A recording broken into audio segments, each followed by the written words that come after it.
This may look a little bit funny and also sound slightly echoey, but welcome back to the Subaru restoration. This is into part 3 now. This may look a little bit odd, but obviously when I move to the next clip it will make sense. But here I am standing inside of our Subaru shell, tipped on its side on the actual dolly itself, or should I say the rotisserie. 2 seconds, I will spin it round and I'll give you a quick walk around while I'm in it. This is obviously inside the boot. Passenger side from the inside. Sorry, driver side, Passenger side.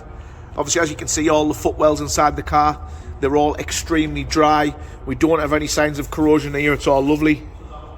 Obviously where the ECU sits in the passenger side footwell. Obviously this is our dash area, which we're not looking to take it out. We're just going to cover this dash. Didn't really want to get involved in taking it out because I don't feel like we needed to. Inside the pillars, again, all good. So generally inside the shell, whatever corrosion that we currently have at the moment is just residing on the outside of the shell, which is what you would expect. Most of it is on the floor. And I'll cut to next clip, and now you will see the car on the rotisserie, and we'll show you the floor and the little bits of negatives that we've actually found. We have managed to get it on our homemade spit. The homemade spit has proved very well. We did have to make some light adjustments to it, mate, to get it to work, but nevertheless very, very sturdy, and it does the job. It flips the car around to where we need to work on it. So this is the underside as it sits now. As you can see, it's very, very good. It's better to get a video just to show you what kind of condition this is in. I don't know what undersale this is, so if anybody is watching this and they might possibly know what this is, it would be helpful, because I feel like the undersale that's being used on here has done a very good job. I'll show you it. This is actually what we've picked off, and it's lovely. It's driving like a rubber coating, and to be fair, all it's done is they've put that over the top of the factory undersale, and as you can see, it's protected the factory undersale very, very well. It's still nice, intact. So whatever this is, if anybody does know that, I would appreciate a comment. It's like a rubbery texture, quite flexible, and we may use that again because obviously it has done the job, so we're going to look to use that. But as you can see, obviously all the front chassis rails, the legs are all great. There's no rot in there or anything like that. We have had our fab guy over this morning. I'll just go back out. Who has had a look, and he's very, very happy and said he can't believe it's actually a Subaru because they're normally a lot worse. As you can see, the little bits in here, I'll show you this because this is very, very tiny. Obviously with a Subaru shell, if you're into these the way that we are, on a P1 of this age, it's actually something to be proud of, because normally there isn't any sills left at all. But if you actually look at how good that sill line is, it's phenomenal. We're not going to look to change that. We're just going to redo the bits that need redoing. You can buy repair panels for the outers. So we're going to get genuine repair panels, so this looks 100%, and our fab guy is going to do them. Again, where the tank was, it's awesome. I mean, look at that. It's phenomenal. It's original. It's very, very good. All this is original. This has had obviously a coating over the top, but this is obviously factory undersale as well. The only other little bit that we saw that we didn't, which was that. I mean, come on, it's nothing. It's nothing at all. So our fab guys has had a look. He's happy to crack on, and we have got a date booked in. Now, these restorations, don't get me wrong, they're very, very in-depth. As you can see, we've gone above and beyond, but we feel with this type of car now, I'll just flip this around myself.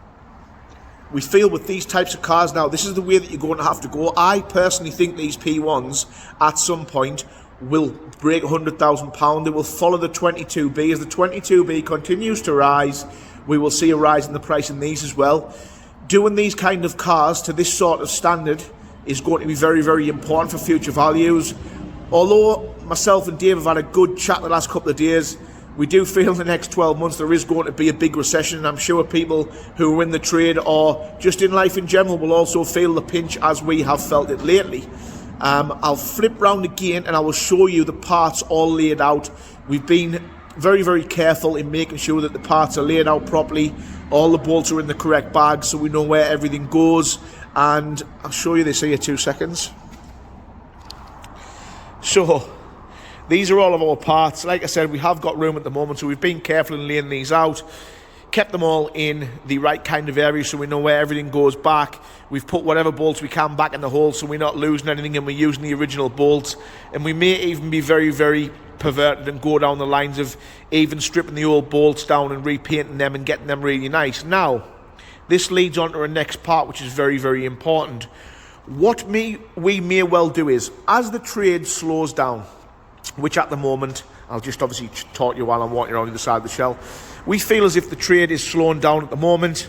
Everybody's feeling the hit, us as well. We aren't selling as many cars as what we once were.